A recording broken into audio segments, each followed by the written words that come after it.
तब भी तो मैं अपना ख्याल खुद से रखती ना।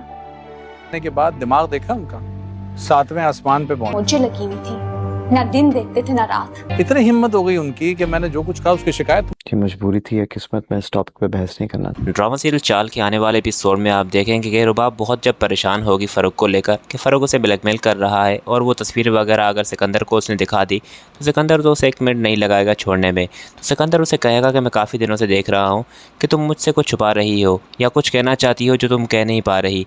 तो रुबाब उसे कहेगी कि नहीं ऐसी कोई बात नहीं है, बस मैं परेशान हूँ कि कहीं आप मुझे छोड़ ना दें। तो वो उसे कहेगा कि मैं तुम्हें क्यों छोड़ूंगा और ये बातें तुम्हारे दिमाग में क्यों आ रही हैं, अगर प्लीज़ कुछ है तो मुझे बता दो, मैं सच में तुम्हें कुछ नहीं कहूँगा। तो यहाँ पर वो सिर्फ उसका हाथ पकड़ के उसे ये कहेगी कि चाहे कुछ भी हो जाए कि आप मुझे कभी नहीं छोड़ेंगे। तो वो उसे कहेगा कि हाँ ये तो है, पर मुझे तुम्हारे अंदाज़ कुछ समझ नहीं आ रहा। उसके बाद नेक्स्ट सीन में देखेंगे कि रुबाब अपनी माँ को कहेगी कि फ़ारूक ने तो मुझे तंग करके रखा हुआ है, वो तो मुझे अब ब्लैकमेल कर रहा है, उसके पास मेरी बहुत सारी तस्वीरें हैं और वो काफ़ी फेक तस्वीरों से भी मुझे डरा रहा है। जिस पर दोस्तों वो उसे कहेगी कि बेटा ये तुम्हारी ही गलती थी, तुम्हें मैंने कितना मना किया। जिस पर रुबाब कहेगी कि अब तो वो गलती हो गई मुझसे, अब मुझे बताएं कि मुझे क्या करना है, क्योंकि फ़ारूक तो मेरी जान बिल्कुल भी नहीं छोड़ रहा। उसके बाद अगले सीन में आप देखेंगे कि रुबाब फ़ारूक से मिलेगी और उसे कहेगी कि तुम्हें जितना पैसा या चीज़ें चाहिए मुझे एक ही दफ़ा में बता दो और लेकर मेरी ज़िंदगी से चले जाओ, इस तरह मुझे बार बार ब्लैकमेल मत करो, अब मेरी भी ज़िंदगी है, मेरा भी शौहर है। तो वो उसे कहेगा कौन सा तुम्हारा शौहर, तुम तो उसे पसंद भी नहीं करती थी, तुमने तो ये शादी सिर्फ मजबूरी में की थी, अब तुम उसे अपना शौहर भी मान रही हो, इन बातों का मुझ पर असर नहीं होगा। तो यहाँ पर दोस्तों रुबाब उसे हाथ भी जोड़ेगी कि प्लीज़ मेरी ज़िंदगी से चले जाओ।